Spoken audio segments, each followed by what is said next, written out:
ಅಮ್ಮನವ್ರೆ, ನಿಮ್ ತಾತನ್ ಬಾಯಲ್ಲಿ ಈ ಮಾತನ್ನ ಹೇಳ್ಸದ್ರಮ್ಮ.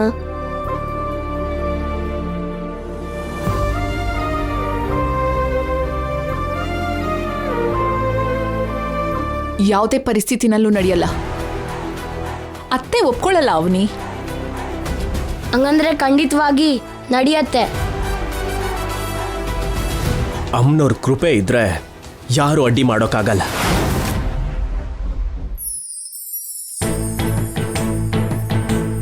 ಇದಕ್ಕೂ ಮುಂಚೆ ನೀವು ನನ್ನ ಮಾತನ್ನ ವೇದ ಅಂತ ಭಾವಿಸ್ತಾ ಇದ್ರಿ. ಇವಾಗ ನನ್ನ ಮಾತಿಗೆ ಬೆಲೆನೇ ಕೊಡ್ತಿಲ್ಲ. ಮಕ್ಕಳ ಮುಂದೆ ನನ್ನ ಕೀಳಾಗಿ ನೋಡ್ತಿದ್ದೀರಾ.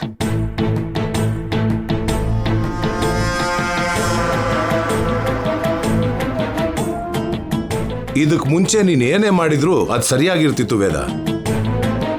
ನಿನ್ನ ಕಡೆ ಯಾರು ಬೆರಳು ಮಾಡಿ ತೋರಿಸ್ತಿರ್ಲಿಲ್ಲ ಹಾಗಿರೋದು. ಆದ್ರೆ ಈಗ ಹಾಗೆ ನಡೀತಿಲ್ವಲ್ಲ. ಬದಲಾವಣೆ ನನ್ನಲ್ಲಾಗಿದೆ ಅನ್ಕೊಂಡಿದ್ಯಾ? ನಿನ್ನಲ್ಲಿ ಬಂದಿರೋದು.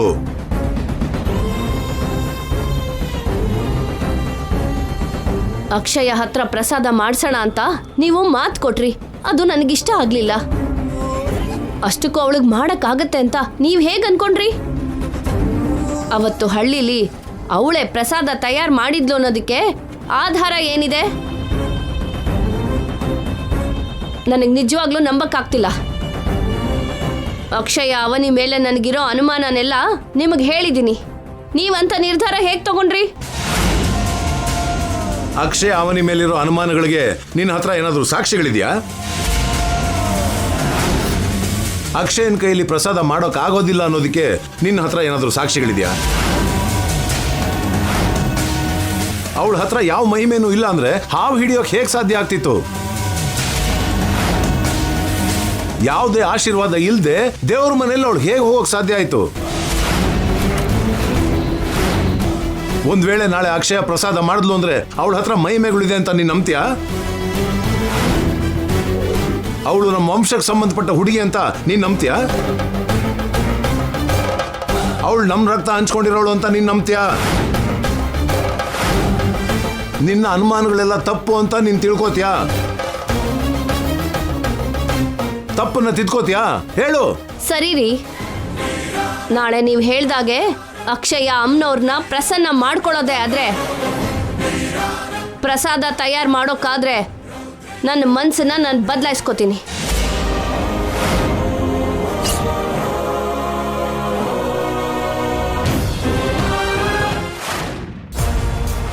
ಅತ್ತೆ ಮಾತಿನ ಪ್ರಕಾರ ನನಗೇನ್ ಅರ್ಥ ಆಯ್ತು ಅಂದ್ರೆ, ಅಕ್ಷಯ ಮೇಲೆ ಅವನಿ ಮೇಲೆ ಅತ್ತೆಗೇನೋ ದೊಡ್ಡ ದೊಡ್ಡ ಅನುಮಾನಗಳಿವೆ ಅಂತ. ಅದೇನು ಅಂತ ಸಾಧ್ಯ ಆದಷ್ಟು ಬೇಗ ನಾವು ತಿಳ್ಕೊಳ್ಬೇಕು. ಆ ವಿಷಯ ನಾವು ಆಮೇಲೆ ಬೇಕಾದ್ರೂ ತಿಳ್ಕೊಬೋದು. ಅದನ್ನ ಸ್ವಲ್ಪ ಸೈಡಿಗಿಡು. ನಾಳೆ ವಿಷಯದ ಬಗ್ಗೆ ಯೋಚನೆ ಮಾಡು. ನಾವು ತುಂಬಾ ಡೇಂಜರ್ ಝೋನಲ್ಲಿ ಇದೀವಿ. ಹೌದು ಕೃಷ್ಣ, ನಾಳೆ ಅಕ್ಷಯ ಪ್ರಸಾದ ತಯಾರು ಮಾಡಲಿಲ್ಲ ಅಂದ್ರೆ ಅವಳನ್ನ ದೂರ ಇಡ್ತಾರೆ. ಮಾಡಿದ್ಲು ಅಂದ್ರೆ ಮನ್ಸು ಬದಲಾಯಿಸ್ಕೊಂಡು ಮತ್ತೆ ಮೊದ್ಲಿನ ಹಾಗೆ ಹತ್ರ ತಗೋತಾರೆ. ಹತ್ರ ತಗೊಂಡ್ಲು ಅಂದ್ರೆ ನಾವು ದೂರ ಆಗಿ ಹೋಗ್ತೀವಿ. ಅದೇನೋ ಸೇಯಿಂಗ್ ಇದೆಯಲ್ವಾ, today's news paper tomorrow tissue paper ಅಂತ. ಅದೇ ರೀತಿಯಲ್ಲಿ ಇವತ್ತು ನಾವು ಅಂದ್ರೆ ಪ್ರೀತಿ ತೋರಿಸ್ತಿರೋ ನಮ್ಮಮ್ಮ ನಾಳೆಯಿಂದ ತುಂಬಾ ಕೀಳಾಗಿ ನೋಡೋಕೆ ಶುರು ಮಾಡ್ತಾಳೆ. ಅದಕ್ಕೆ ನಾಳೆ ಆ ಅಕ್ಷಯ ಪ್ರಸಾದ ಮಾಡದೇ ಇರೋ ಹಾಗೆ ನಾವು ನೋಡ್ಕೋಬೇಕು. ಅವನಿ ಶ್ರೀಕರ್ ಇಬ್ರು ನಮ್ಮ ಮೇಲೆ ಒಂದು ಕಣ್ಣಿಟ್ಟಿರ್ತಾರೆ. ಏನ್ ಮಾಡುದು? ನಮ್ಮ ಪ್ರಾಬ್ಲಮ್ಗೆ ಟೆಂಪರರಿ ಸೊಲ್ಯೂಷನ್ ಅಲ್ದೇನೆ ಪರ್ಮನೆಂಟ್ ಸೊಲ್ಯೂಷನ್ ಬೇಕು. ಅದಕ್ಕೆ ಒಂದೇ ದಾರಿ ಇರೋದು. ಏನದು? ಅಕ್ಷಯನ್ನ ಪರ್ಮನೆಂಟ್ ಆಗಿ ಎಲಿಮಿನೇಟ್ ಮಾಡೋದು. ಅಂದ್ರೆ ಅದೇ ಮೇಲೆ ಕಳ್ಸೋದು. ಮೇಲೆ ಅಂದ್ರೆ ಮೇಲ್ಗಡೆ ಫ್ಲೋರಿಗಲ್ಲ, ಪರಲೋಕಕ್ಕೆ. ಕಾಂಪ್ಲಿಕೇಟ್ ಆಗತ್ತೇನೋ? ಯಾರಿಗೂ ಅನುಮಾನ ಬರದೇ ಇರೋ ಥರ ಮಾಡಬೇಕು. ಅಕ್ಷಯ ಯಾವ ಕೆಲಸನ ತುಂಬಾ ಸುಲಭವಾಗಿ ಮಾಡ್ತಾಳೋ ಅದನ್ನೇ ಅಡ್ವಾಂಟೇಜ್ ಆಗಿ ತಗೊಂಡು ಸಾಯಿಸ್ಬೇಕು. ಅಂಥದ್ದೇನಿರುತ್ತೆ? ಎಸ್, ಐಡಿಯಾ ಬಂತಾ? ಬಂತು. ಏನದು? ಹೇಳ್ತೀನಿ ಬಾ. ಹೇಳ್ತೀನಿ ಬಾನ. ಬಂಗಾರ ಬಂಗಾರ. ಒಳ್ಳೆತನ ಅನ್ನೋದು ಕೆಲವರಲ್ಲಿ ಬದುಕೆ ಇದೆ ಅನ್ನೋದಕ್ಕೆ ಮಾವಯ್ಯನಂಥವ್ರನ್ನ, ಪೃಥ್ವಿರಾಜು ಅಣ್ಣ ಅಂಥವ್ರನ್ನ ನೋಡ್ತಾ ಇದ್ರೆ ಅನ್ನಿಸ್ತಾ ಇದೆ ಬಾವ. ಕೊನೆ ನಿಮಿಷದಲ್ಲಿ ಮಾವ ಬಂದು ಆಜ್ಞೆ ಮಾಡಿರೋರ್ ಥರ ಮಾತಾಡ್ಲಿಲ್ಲ ಅಂದ್ರೆ ಅತ್ತೆ ಅಕ್ಷಯ ಕೈಯಲ್ಲಿ ಪ್ರಸಾದ ಮಾಡಿಸೋದಕ್ಕೆ ಒಪ್ಕೋತಾನೆ ಇರ್ಲಿಲ್ಲ ಬಾವ. ಇಲ್ಲಿವರೆಗೂ ಅಮ್ಮ ಅಕ್ಷಯ ಮೇಲೆ ಕೋಪ ಮಾಡ್ಕೋತಾನೆ ಇದ್ದಾಳೆ.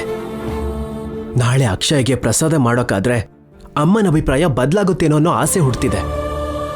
ನಮ್ಮ ಮಗಳ ಮೇಲೆ ಗೌರವ ವಾಪಸ್ ಬರುತ್ತೆ ಅವನಿ. ಅಕ್ಷಯಗೆ ಅಮ್ಮನವ್ರ ಅನುಗ್ರಹ ಇದೆ ಅನ್ನೋ ನಂಬಿಕೆ ನನಗ್ ಬರ್ತಿದೆ ಅವನಿ. ಆದ್ರೆ ಆಗ್ಬಾರ್ದೇನಾದ್ರೂ ಆಗಿ ಅಕ್ಷಯಗೆ ಪ್ರಸಾದ ಮಾಡೋದಕ್ಕಾಗ್ಲಿಲ್ಲ ಅಂದ್ರೆ? ಯಾಕೆ ಹಾಗೆ ಮಾತಾಡ್ತಿದ್ಯಾ ಅವನಿ? ಅವತ್ತು ಹಳ್ಳಿ ಉತ್ಸವದಲ್ಲಿ ಪ್ರಸಾದ ಮಾಡಿದ್ಲು ಅಂತ ನಿನಗ್ ಗೊತ್ತಲ್ವಾ?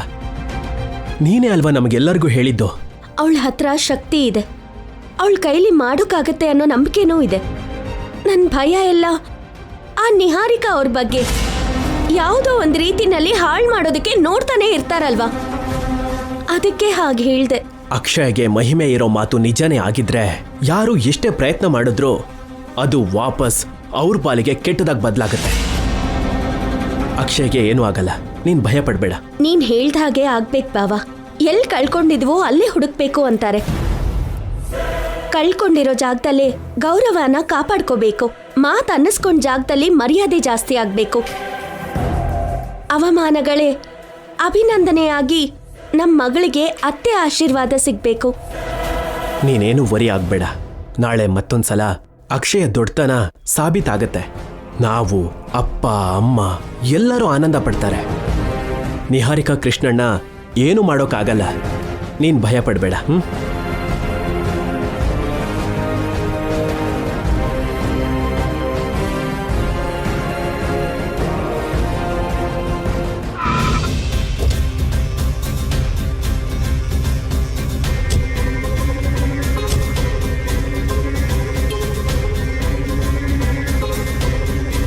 ಅಕ್ಷಯನ್ ಸಾಯಿಸೋದಕ್ಕೆ ಏನೋ ಪ್ಲಾನ್ ಇದೆ ಅಂದೆ. ಅದ್ ಏನು ಅಂತ ಹೇಳೋದಕ್ಕೆ ಎಷ್ಟು ದೂರ ಕರ್ಕೊಂಬಂದೆ? ಅಷ್ಟಕ್ಕೂ ಏನ್ ನಿನ್ ಪ್ಲಾನು? ನರ್ಸಯ್ಯ. ನರಸಮ್ಮನ್ ಬಗ್ಗೆ ಗೊತ್ತು. ಈ ನರಸಯ್ಯ ಯಾರು? ಹಾವಾಡಿಗ ಕೃಷ್ಣ. ಹಾವಾಡಿಗನ ಅಂದ್ರೆ ಹಾವು ಹಿಡಿಯೋನಾ? ಅಲ್ಲ, ಹಾವನ್ನೇ ಅಲ್ಲಾಡ್ಸೋನವನು, ಆಡ್ಸೋನು. ನಡಿ. ಆ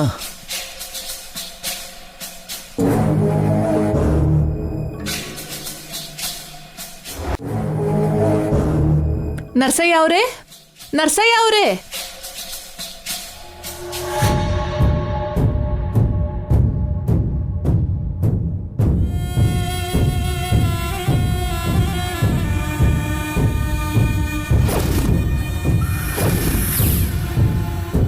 ಏನ್ ಬೇಕಿತ್ತು? ನಿಮ್ಮ ಹತ್ರ ಸ್ವಲ್ಪ ಕೆಲಸ ಇತ್ತು. ಏನ್ ಕೆಲಸ ಹೇಳಿ? ಅದೇನು ಅಂದ್ರೆ, ಅರೆ ಚುಪ್. ಹೇಳಿ ಅಂದು ಚುಪ್ ಅಂತೀರಲ್ಲ. ನಿಮ್ಗೆಲ್ಲ ಹೇಳಿದ್ದು. ಬುಟ್ಟಿಲಿರೋದು ಬುಸ್ ಅಂತ ಇದೆ, ಸುಮ್ಮನೆ ಇರು ಒಂದೇ ಅಲ್ವಾ? ಚುಪ್ ಅಂತ ಹಿಂದಿಯಲ್ಲಿ ಹೇಳ್ತಿದ್ದೀರಾ? ನಿಮ್ ಹಾವಿಗೆ ಹಿಂದಿ ಕೂಡ ಬರುತ್ತಾ? ನನ್ನ ಭಾಷೆ ಎಲ್ಲ ಹಾವುಗಳಿಗೂ ಅರ್ಥ ಆಗತ್ತೆ. ವಿಷಯ ಏನು ಅಂತ ಹೇಳಿ. ನಮ್ಮ ಮನೆಯಲ್ಲಿ ಅಕ್ಷಯ ಅಂತ ಒಬ್ಳು ಹುಡುಗಿ ಇದ್ದಾಳೆ. ಆ ಹುಡುಗಿಗೆ ಮಹಿಮೆಗಳಿದೆ. ಯಾಕಂದ್ರೆ ಅವಳು ಅಮ್ಮನವ್ರ ಅಂಶದ ಜೊತೆಗೆ ಹುಟ್ಟಿದಾಳೆ. ಹಾವುಗಳನ್ನ ನಿಮ್ಮ ಹಾಗೆ ತುಂಬಾ ಸುಲಭವಾಗಿ ಹಿಡಿತಾಳೆ. ಆಟದ ಗೊಂಬೆ ಹಾಗೆ ಆಡ್ತಾಳೆ. ಅವಳು ನಮಗೆ ಬದ್ಧ ಶತ್ರು. ಅವಳನ್ನ ಸಾಯಿಸಿದ್ರೆ ನಮಗ್ ಸಮಸ್ಯೆ ಇರಲ್ಲ. ಇನ್ಯಾವುದೇ ಪ್ಲಾನ್ ಮಾಡಿದ್ರು ನಾವು ಏನೋ ಒಂದ್ ರೀತಿನಲ್ಲಿ ಸಿಕ್ಕಾಕೋತೀವಿ. ಅದಕ್ಕೆ ಯಾರಿಗೂ ಅನುಮಾನ ಬರ್ದೇ ಇರೋ ಹಾಗೆ ಹಾವು ಕಚ್ಚಿ ಸಾಯಿಸೋಣ ಅನ್ಕೊಂಡಿದೀವಿ. ಹುಡುಗಿ ಫೋಟೋ ಇದೆಯಾ? ಹಾ ಇದೆ ಇದೆ. ಬಂಗಾರ ತೋರಿಸು.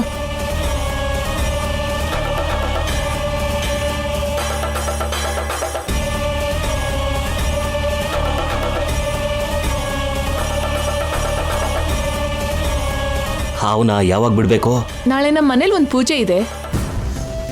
ಆ ಪೂಜೆ ಆದ್ಮೇಲೆ ಈ ಅಕ್ಷಯ ಅಮ್ಮನವ್ರ ಪ್ರಸಾದ ತಯಾರು ಮಾಡೋದಕ್ಕೆ ಹೋಗ್ತಾಳೆ. ಪ್ರಸಾದ ತಯಾರು ಮಾಡಿದ್ಲು ಅಂದ್ರೆ ಅವಳು ನಮ್ಮತ್ತೆನ ಒಲಿಸ್ಕೊಂಡ್ ಹಾಗೇನೆ. ಅದಕ್ಕೆ ಆ ಹಂತಕ್ಕಿಂತ ಮುಂಚೆನೆ ಅವಳು ಸಾಯ್ಬೇಕು. ಅವಳ ಸಾವು ಭಯಂಕರವಾಗಿರ್ಬೇಕು. ನೀವು ಹಾವನ್ನ ಹೇಗ್ ಬಿಡ್ತೀರಾ? ನಾಳೆ ಹಿಡ್ಕೊಂಡು ನಮ್ಮ ಮನೆಗೆ ಬರ್ತೀರಾ? ನಾನ್ ಬರ್ಬೇಕಾಗಿರೋ ಅಗತ್ಯ ಇಲ್ಲ. ಮತ್ತೆ ಹೇಗೆ? ಇಲ್ಲಿಂದಾನೇ ಬಿಡ್ತೀನಿ. ನೀವು ಇಲ್ಲಿಂದ ಬಿಟ್ರೆ ಅದಕ್ಕೆ ನಮ್ಮ ಅಡ್ರೆಸ್ ಹೇಗೆ ಗೊತ್ತಾಗುತ್ತೆ? ಒಂದ್ ನಿಮಿಷ. ಅದಕ್ಕೆ ನಮ್ಮ ಅಡ್ರೆಸ್ ಹೇಗೆ ಗೊತ್ತಿರುತ್ತೆ? ಏನು? ಹೌದು.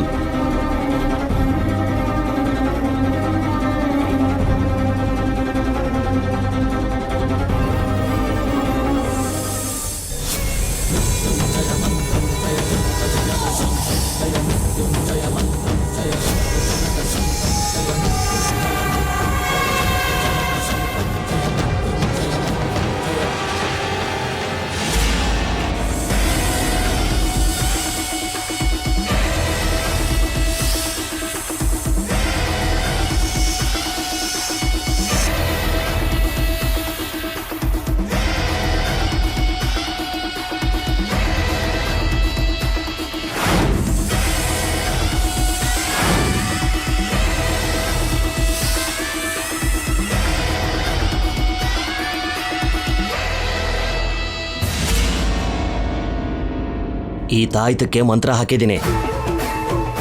ಈ ವಿಷ ಸರ್ಪಕ್ಕೆ ಇದ್ರ ವಾಸನೆ ತೋರಿಸಿದ್ದೀನಿ. ಇದನ್ನ ನೀವು ಆ ಹುಡುಗಿ ಕೈಗಾಗ್ಲಿ ಇಲ್ಲ ಬಟ್ಟೆಗಾಗ್ಲಿ ಕಟ್ಟಿ. ಅವಳು ಯಾವುದೇ ಕಾರಣಕ್ಕೂ ಗಮನಿಸಬಾರ್ದು. ನಾಳೆ ಹಾವನ್ನ ಬಿಡ್ತೀನಿ. ಈ ತಾಯ್ತಾನ ಕಟ್ಕೊಂಡಿರೋರ ಹತ್ರಕ್ಕೆ ಹೋಗುತ್ತೆ, ಕಚ್ಚುತ್ತೆ. ನಿಮ್ಮ ಕೆಲಸ ಆಗೋಗುತ್ತೆ.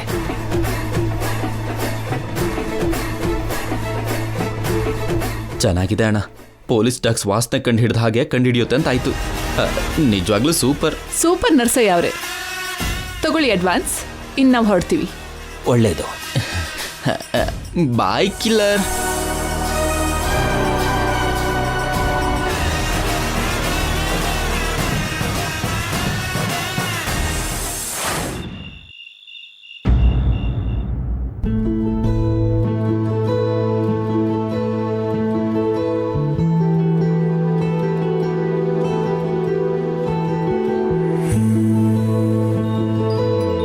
ಅಕ್ಷಯ, ಓದ್ಕೋತಾ ಇದೆಯಾ? ಹೌದಮ್ಮ.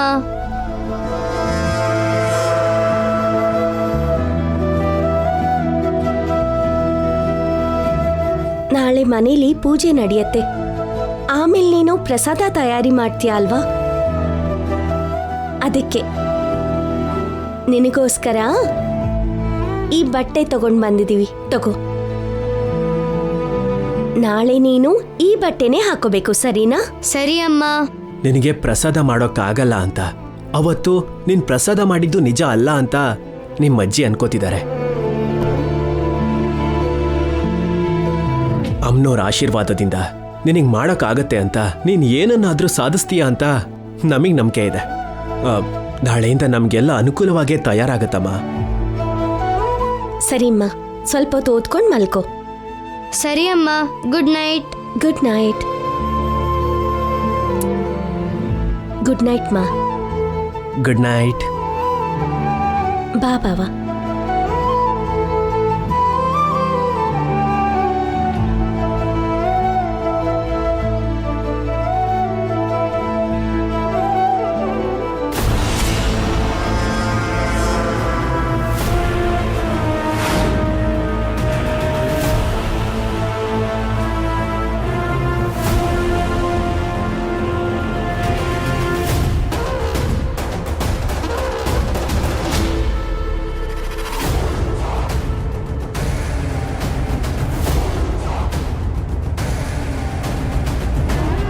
ಬಂಗಾರ, ಹೇಗೆ ಕಟ್ತೀಯಾ? ಆ ಹಾವಡಿಗೆ ನರಸಯ್ಯ ಹೇಳಷ್ಟು ಈಸಿಯಾಗಿ ನಮ್ಮ ಕೆಲಸ ಆಗೋ ಥರ ಕಾಣ್ತಿಲ್ಲ. ಸ್ವಲ್ಪ ಹೊತ್ತಲ್ಲಿ ಅವಳು ಆರಾಮಾಗಿ ಮಲ್ಕೋತಾಳೆ. ಆವಾಗ ಹೋಗಿ ಅವಳ ಬಟ್ಟೆಗೆ ಇದನ್ನು ಕಟ್ಟೋಣ. ಅಪ್ಪ ಅಮ್ಮ ಕೊಟ್ಟಿರೋ ಹೊಸ ಬಟ್ಟೆನೇ ಅವಳ ಪಾಲಿಗೆ ಮೃತ್ಯು ಆಗಿ ಬದಲಾಗತ್ತೆ.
ಸಕ್ಸಸ್ಫುಲ್ಲಾಗಿ ನಮ್ಮ ಕೆಲಸ ಆಗೋಯ್ತು. ಈಗ ಆ ಹಾವು ನರ್ಸಯ್ಯನ ಕೈಯಲ್ಲೇ ಎಲ್ಲ ಇರೋದು. ನಾವು ಹೋಗೋಣ ಬಾ. ನಡಿ ನಡಿ.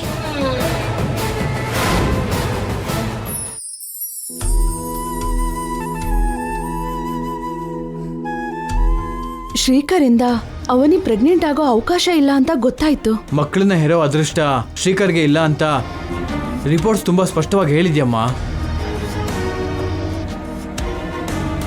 ಆ ನಿಜಾನೇ ಅಲ್ವಾ ನನ್ನ ಹೀಗ್ ಬದಲಾಯಿಸಿದ್ದು? ಅವಾಗಿಂದಾನೇ ಅಲ್ವಾ ನಾನು ಅವನಿ ಅಕ್ಷಯ ವಿಷಯದಲ್ಲಿ ನಾನು ಪೂರ್ತಿಯಾಗಿ ಬದಲಾಗಿದ್ದು? ನನ್ನ ವಂಶಕ್ಕೆ ಸಂಬಂಧಿಸಿದ ಮೊಮ್ಮಗಳಲ್ಲ ಅಂದಮೇಲೆ ಹೇಗೆ ಒಪ್ಕೊಳಕ್ಕಾಗತ್ತೆ ಅವಳನ್ನ? ಹೇಗೆ ಮುದ್ದು ಮಾಡೋಕ್ಕಾಗತ್ತೆ? ಹೇಗೆ ಹತ್ರ ಕರ್ಕೊಳಕ್ಕಾಗತ್ತೆ? ಅವನಿನ ಇದಕ್ಕೂ ಮುಂಚೆ ನಾನು ಹೇಗೆ ನೋಡ್ಕೊಂಡಿದ್ದೀನೋ ನನಗೆ ಗೊತ್ತು. ಅವನಿಗೋಸ್ಕರ ಎಷ್ಟೆಲ್ಲ ಹೋರಾಡಿದ್ನೋ ನೀನು ನೋಡಿದ್ಯಲ್ವಮ್ಮ. ಅಂತ ಅವನಿ ನನ್ನ ಮಗನಿಗೆ ಮೋಸ ಮಾಡಿದ್ಲು ಅನ್ನೋ ವಿಷಯ ಗೊತ್ತಾದ್ಮೇಲೂ ಕೂಡ ನೋಡಿನೂ ನೋಡ್ದೇ ಇರೋ ಹಾಗೆ ಇರು ಅಂತ್ಯ ಅಮ್ಮ. ಅಕ್ಷಯ ನಮ್ ರಕ್ತ ಅಲ್ಲ ಅಂದಮೇಲೆ ನಿನ್ಗೋಸ್ಕರ ಪ್ರಸಾದ ಹೇಗ್ ತಯಾರು ಮಾಡೋದು? ಅದು ಮಲಿನ ಆದ ಹಾಗೆ ಅಲ್ವಾ? ಆ ವಿಷಯನ ಯಾರ ಹತ್ರನೂ ಹೇಳೋಕ್ಕಾಗಲ್ಲ. ಅದಕ್ಕೆ ನನ್ನ ಗಂಡನ ಹತ್ರ ಮಾತ್ರನೇ ಹೇಳ್ಕೊಂಡೆ. ಅವ್ರು ನಂಬದೇನೆ ಅವನಿ ಪರವಾಗಿ ಅಕ್ಷಯ ಪರವಾಗಿ ಮಾತಾಡ್ತಾ ಇದ್ದಾರೆ. ಇನ್ನು ನಾನು ಏನ್ ಮಾಡಕ್ಕಾಗತ್ತೆ? ಅಕ್ಷಯ್ ಅದು ನಮ್ಮ ವಂಶ ಅಲ್ಲದೆ ಇರೋದಕ್ಕೆ ನಾಳೆ ಎಂಥ ಪರಿಸ್ಥಿತಿಲೂ ಪ್ರಸಾದ ತಯಾರು ಮಾಡೋದಕ್ಕಾಗಲ್ಲ. ತಯಾರು ಮಾಡ್ದ ಹಾಗೆ ನೀನು ಯಾವುದೋ ಒಂದು ರೀತಿಲಿ ಅಡ್ಡ ಮಾಡು ತಾಯಿ. ರೈತರಿಗೋಸ್ಕರ ಮೊಟ್ಟ ಮೊದಲನೇ ಸಲ ನನ್ನ ಮನೆಯಲ್ಲಿ ಪ್ರಸಾದ ತಯಾರು ಮಾಡಿಸ್ತಿದ್ದೀನಿ. ಇದು ನನಗೆ ದೊಡ್ಡ ಪರೀಕ್ಷೆ. ಕೊನೆಗೆ ನಾನೇ ನಿನ್ನ ಪ್ರಸಾದನ ಮಾಡೋ ಅಂತ ಭಾಗ್ಯನ ನನಗೆ ಪ್ರಸಾದಿಸು ತಾಯಿ. ಒಂದ್ ವೇಳೆ ಅಕ್ಷಯ ನಾಳೆ ನಿಜವಾಗ್ಲೂ ಪ್ರಸಾದ ಮಾಡೋದಕ್ಕಾದ್ರೆ ನಾನು ನನ್ನ ತಪ್ಪನ್ನ ತಿಳ್ಕೊಂಡು ಪುನರಾಲೋಚನೆ ಮಾಡಿ ಮನಸ್ಸು ಬದಲಾಯಿಸ್ಕೊಳ್ಳೋದಕ್ಕೆ ಪ್ರಯತ್ನ ಮಾಡ್ತೀನಿ. ನನ್ನ ಅನುಮಾನಗಳು ನಿಜ ಹೌದೋ ಅಲ್ವೋ ಅಂತ ನಾಳೆ ಗೊತ್ತಾಗುತ್ತೆ. ಭಾರ ಎಲ್ಲ ನಿನ್ ಮೇಲೆ ಹಾಕಿದೀನಿ ತಾಯಿ.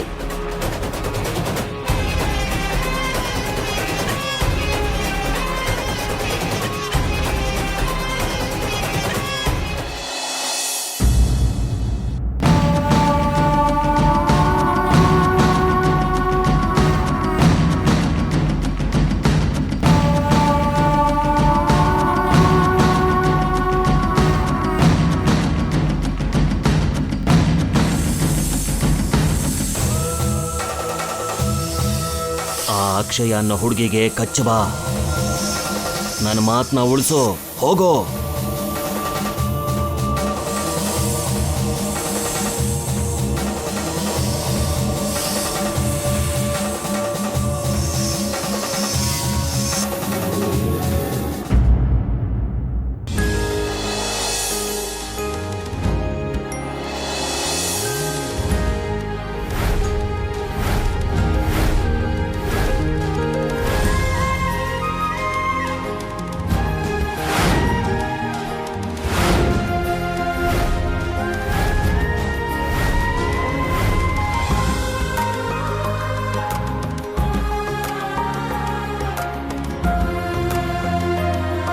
ಪುರೋಹಿತ್ರೆ, ಅಮ್ಮ, ಪೂಜೆಗೆಲ್ಲ ರೆಡಿ ಅಲ್ವಾ? ಎಲ್ಲ ಸಿದ್ಧ ಆಗಿದೆ ಅಮ್ಮ. ನಿಮ್ಗೇನಾದ್ರೂ ಬೇಕಾದ್ರೆ ಕೇಳಿ, ತಕ್ಷಣ ವ್ಯವಸ್ಥೆ ಮಾಡ್ತೀವಿ. ಆಗ್ಲಪ್ಪ.